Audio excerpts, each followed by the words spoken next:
Hey, there, I am so happy to see the body swappers didn't catch you yet. I have something new to talk to you about today. In this first episode of the American Yop, we're gonna go ahead and begin our journey through the 19th century by talking about how the heck the United States got so divided that it broke into a big old-fashioned civil war. So let's get to it. Okay, so in order to understand why these folks went to war with each other, it helps to know something about their history together. And what we are really talking about here is the history of two different regions or sections of the country. And the story begins, as many stories do, with slavery. So the southern states had an economy that was built on large plantations that grew crops like tobacco, cotton and sugar, and they used slave labor to do the work. Meanwhile, the northern states were moving away from that kind of labor and toward wage labor. Also, northern industrial interests wanted access to the resources out west. In addition, by the 1800s, many northern states had outlawed slavery and abolitionist sentiment was growing. In other words, these two sections of the country had fundamentally different ways of life and different visions for the future.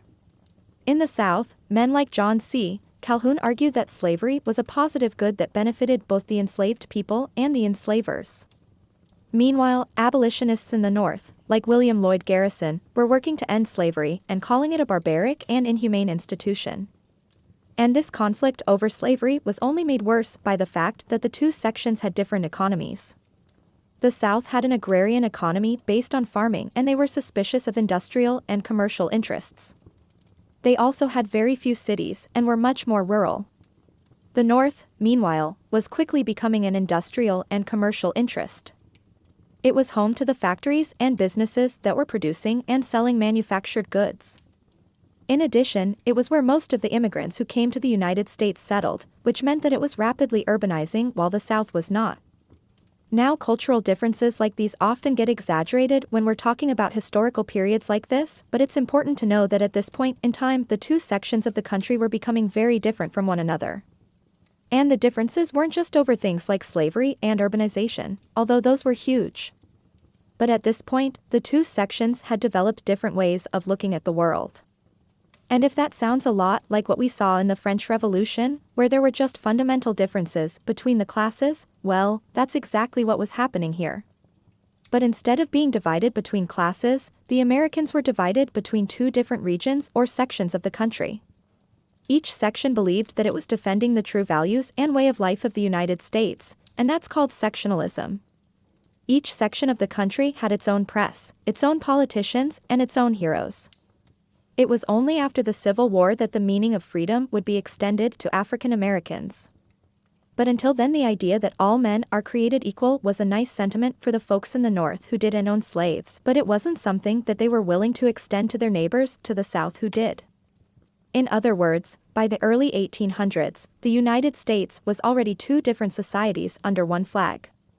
And even though the vast majority of Americans didn't want to break up the country, they couldn't agree on what to do about slavery or how the United States should grow.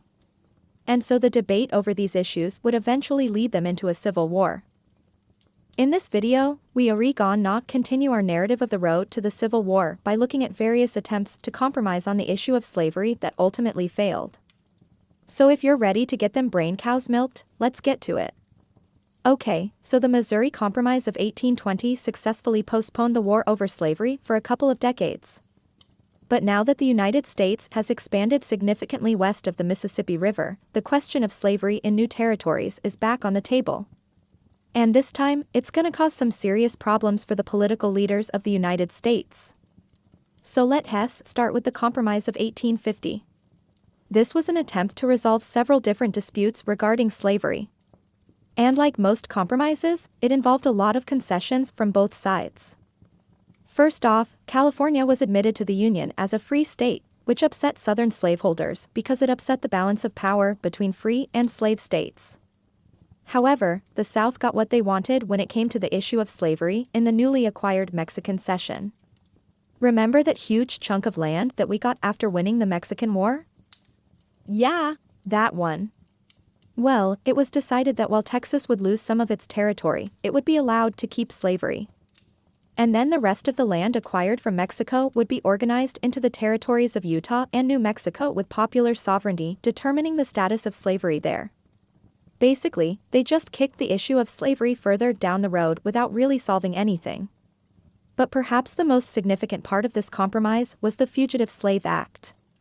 Southerners had long been suspicious of Northern abolitionists who aided runaway slaves, and they wanted that practice to stop. And stop it did. The Fugitive Slave Act was the most comprehensive slave patrol system ever enacted. It required that escaped slaves be returned to their owners and made it a crime to help them escape. It also forced the cooperation of local authorities and citizens in the South and the North. And it even allowed for the arrest of alleged fugitives without any of the normal legal protections. Now, this caused a lot of tension between the two regions. Many in the North saw it as an immoral law and blatantly disobeyed it. But that is a whole other kettle of worms that we don't really have time to get into right now. Anyway, as you can probably tell, the Compromise of 1850 only temporarily appeased both sides, and it didn't even address the underlying causes of the dispute. But whatever. For about a decade, it worked and no one had to kill anyone over the issue of slavery. Unfortunately, the next attempt at addressing the issue of slavery, the Kansas-Nebraska Act of 1854, reopened old wounds and reignited the debate over slavery in new territories. This act repealed the Missouri Compromise of 1820 and the Mason-Dixon Line and applied the concept of popular sovereignty to the Kansas and Nebraska territories. In other words, the decision of whether or not to allow slavery in these new territories would be put up to the residents of those territories. Sounds kinda democratic, right? Well, it was supposed to be, but it didn't work out that way. The people who settled in Kansas were almost evenly divided on the issue of slavery, but pro-slavery Missourians kept crossing the border into Kansas to vote and make it a slave state. This led to violence between anti-slavery and pro-slavery forces, which resulted in hundreds of deaths. And because of the publicity that the conflict received, it inflamed passions over slavery all across the nation. The violence in Kansas became known as Bleeding Kansas, and it demonstrated that the country was becoming more divided over the issue of slavery than ever before. And if that wasn't bad enough, the following year, the Supreme Court issued a ruling in the Dred Scott case that inflamed the North even more. Dred Scott was an African-American man who had lived in free territory for several years, but when he returned to Missouri, which was a slave state, he sued for his freedom. His case went all the way to the Supreme Court, which ruled that because he was black, he could never be a citizen of the United States and therefore had no right to sue in a federal court. Additionally, the court ruled that Congress had no authority to prohibit slavery in the territories. This decision outraged Northerners who believed that it was a clear example of the court upholding the institution of slavery. In response to all of this, Northern abolitionists formed a new political party in 1854, the Republican Party, dedicated to the sole purpose of preventing the expansion of slavery. They very quickly gained a lot of support in the North. So, takeaway, each of these compromises postponed the war, but none solved the problem. Eventually, the entire system began to fall apart. How did the U.S. go from a country on the verge of civil war to an actual all-out civil war? Well, as you may already know, the breaking point came with the election of 1860. Now, as we talked about in the last video, most Southerners assumed that the presidential candidate of the new Republican Party, Abraham Lincoln, would end slavery if he got into office. Now, whether or not that was actually true is a whole other discussion for another time. But the fact of the matter was that Southerners were convinced he was going to end slavery, and they were terrified. And so when Lincoln won the election in 1860, he didn't win a single Southern state. So when he took the oath of office in March of 1861, 11 Southern states had seceded from the Union and formed their own government called the Confederate States of America with Jefferson Davis as its president. South Carolina was the first state to secede on December 1860, followed by Mississippi, Florida, Alabama, Georgia, Louisiana, Texas, Virginia, Arkansas, Tennessee, and North Carolina. So at this point, you might be wondering, wait a minute, didn't the Confederacy have 11 states? How come you only listed 10? Well, that's because while Virginia seceded in May of 1861, a large portion of Western Virginia broke away from the Confederacy and remained loyal to the Union. So although the Confederacy had claimed all of Virginia for itself, the Union still held the western part of the state, and it even became the site of the first major land battle of the Civil War at Philippi in June of 1861. But that has a story for another time. Anyway, in the immediate aftermath of Lincoln's election, there had been attempts at compromise. For example, there was the Crittenden Compromise of 1860, which attempted to amend the Constitution to protect slavery in the territories. But it failed in the Senate by a single vote. And so compromise was dead. There was no turning back. The die had been cast. As the British writer Thomas Babington wrote at the time, the fatal bullet has been shot. There is no possibility of compromise now. War is unavoidable. And so the only question that remained was, which side would you fight for? And for many, the answer came with the attack on Fort Sumter in Charleston Harbor on April 1861. See, Fort Sumter was a Union fort in the middle of the Confederacy. And in 1860, the U.S. government decided to send supplies to the fort because it was running low on food. The Confederacy saw this as a provocation and demanded that the supplies be discontinued. When the Union refused, the Confederates attacked and the Union surrendered. No one died during the battle, but it was clear that there was no path to compromise anymore. The attack on Fort Sumter was essentially the start of the Civil War. The Confederates fired the first shots and the country was officially at war. Okay, so what's the big takeaway here? Well, it's that the political system had completely collapsed. There was no longer any hope of compromise. The country was divided.